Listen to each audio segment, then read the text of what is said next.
Bloomberg Audio Studios. Podcasts, radio, news. From Miami is the CEO of Lamborghini, Stephan Winkelman. Stephan, thanks so much for your time today.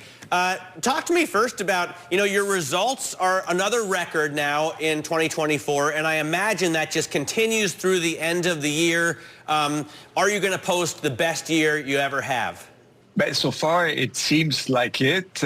It seems that we are going to be, again, on a record high, as you said, now in terms of deliveries, in terms of operating profit, and also for sure in terms of turnover. What we're always looking into is not running for the peaks. We are looking into the fact that we need to have a solid order bank, which should last between 1 and 1.5 years. And this is paramount for the success also for the year 2025. And also, on the other hand, we have good or very high residual values, which is now giving us the peace of mind that the things are going into the right direction. And last but not least is the fact that we have a balanced distribution over the major regions in this world. And not to forget that now we have the youngest lineup in terms of products we have ever had in the history of Lamborghini, and also, in my opinion, the best one. Yeah, you are sold out, I think, at least until the end of 2026, so I can't buy a new Lamborghini. That's part of the reason why prices in the aftermarket are even higher than MSRP. Are you planning a fourth model? You've previously shown the Asteria concept, PHEV. It paves the way for a front-engine competitor to Ferrari's GT vehicles. Is that on the cards? But our idea is to have the 3 cars we have today as plug-in hybrids, which is the first step of our strategy we call Cortauri. So to have more performance by less CO2 emissions. And by the end of this decade, we are looking into a fourth model, which we showed already as a concept car last year in Pebble Beach, the Lanzador. And this is something which is going to happen by the end of this decade. It will be the first full electric car. And I think as an add-on, this could be a good step for us in terms of closing the circle, because a GT car, this is what it is now, an elevated GT car, so a 2-door 2+2, is what is missing today in the lineup of Lamborghini.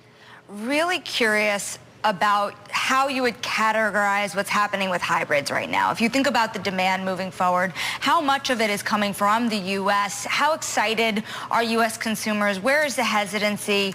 To what extent do you believe that this could be the model of the future? I think we are very well positioned with the plug-in hybrids.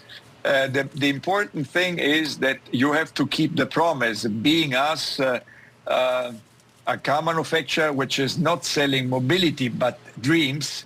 On one hand side, the design has always to be new.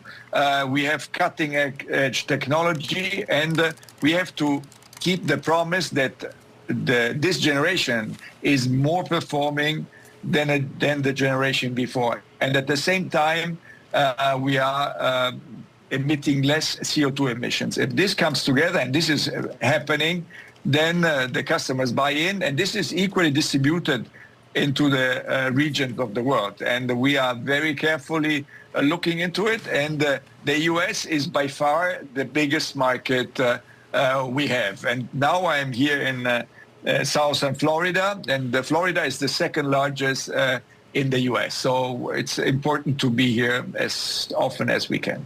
Being the biggest market that you have, I wonder how you're preparing for looming tariffs. I realize that your product is at a price level which makes buyers maybe slightly less elastic, but are you importing, for example, more cars now to get in under the wire? Did people make more purchase decisions post-election due to the certainty? No, we are doing business as we know it. We are for a free trade world, and we are not, let's say, doing speculations about the future. We do our job, and we are here to stay. Speaking of challenges, I also want to talk about your parent company because, of course, Volkswagen is pushing for factory closures, wage cuts, layoffs in Germany to improve profitability. How will the cuts impact you and the synergies that you enjoy with Volkswagen? You know, the Volkswagen Group is very good in dealing with brands. So we have our responsibility in terms of for sure, the operating profit. We have our responsibility of research and development, producing cars, and also selling cars. So there is no effect or no negative effect on our plans for the future in the Volkswagen Group. All right, Stephan, we really appreciate your time. Very exciting to see the products that you're putting out, and I'm hopeful that we'll hear more about a 2+2 model in the future. Stephan Winkelman there, the CEO of Lamborghini.